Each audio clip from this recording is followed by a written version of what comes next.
Quando eu vendi a 4A, eu tomei uma decisão que eu não queria mais fazer absolutamente nada.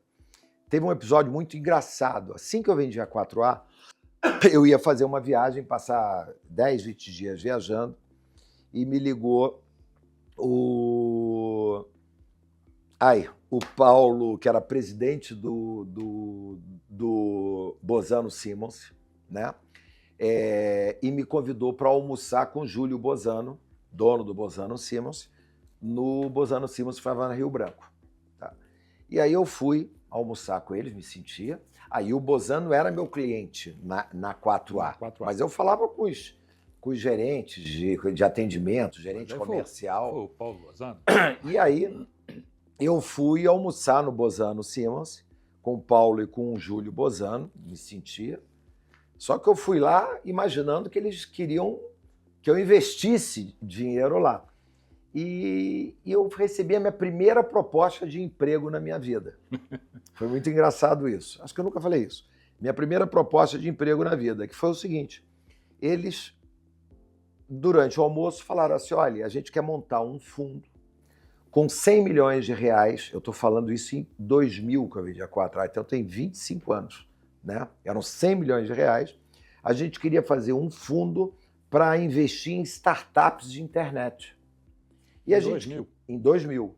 E a gente queria te convidar para você tocar esse fundo, buscar oportunidades de startup e, além de você tocar, você tem a oportunidade de investir conosco nesse fundo para aumentar a tua participação. Gente, eu me senti completamente potente, né?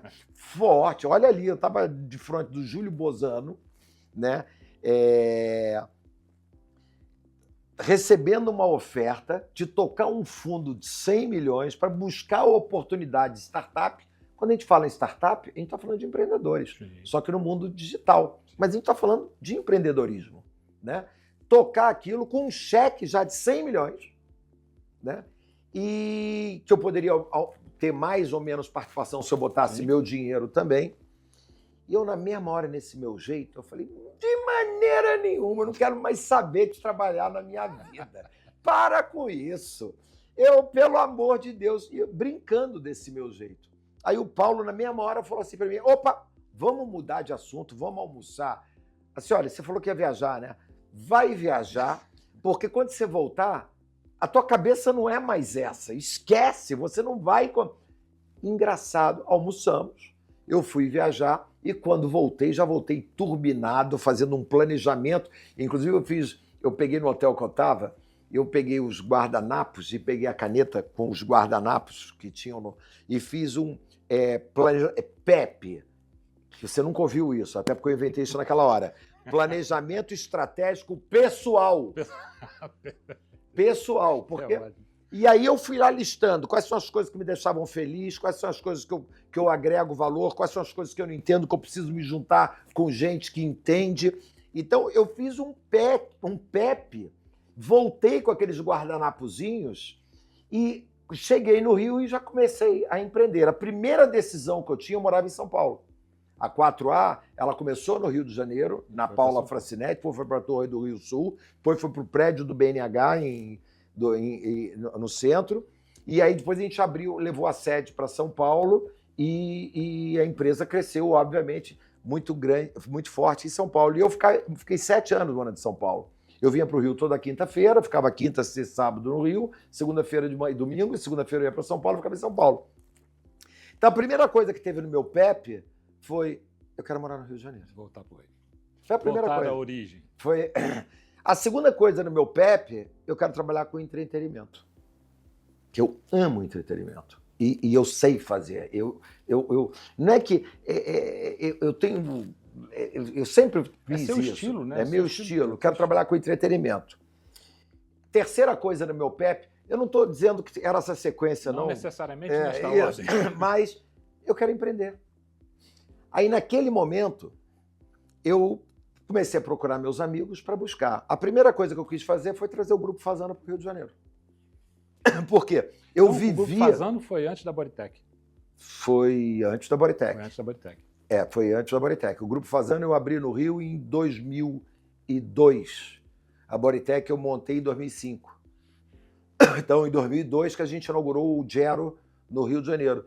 Então, eu que tinha e tenho um enorme respeito pelo Rogério Fasano, e eu tinha uma super relação com o Rogério, o meu restaurante de segunda a quinta era o Paride, em São Paulo, que aquilo é o lugar mais importante do Brasil para fazer negócios, né?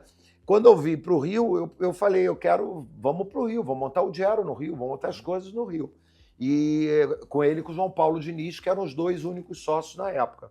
E aí trouxemos o Gero, forneria, e aí sucessivamente. O segundo foi a Jovem Pan, que era do meu amigo Tutinha. Né? O Calainho também participou. O Tatinho, não, o Calainho é meu irmão da vida e a gente fez várias coisas juntos. E aí o que acontece? O Calainho, o Tutinha tira a Jovem Pan do Rio e o Calainho me procura para a gente fazer um grupo, para trazer a Jovem Pan de volta para o Rio, porque ela tinha saído do Rio. Aí nós alugamos uma frequência, que era da Rádio Imprensa, né? E aí trouxemos a Jovem Pan. Quem eram os sócios? Eu, Calainho, Luciano Huck, Xuxa e Paralamas do Sucesso. Olha que sociedade. Por quê? Não sei nem se a Xuxa sabia disso na época, mas ela era sócia porque quem definia era a Marlene. E o Paralamas, ele tinha uma empresa, tem até hoje, que é os 4, são os 3 com o João Forte. E aí nós montamos uma sociedade e a sociedade nasceu assim.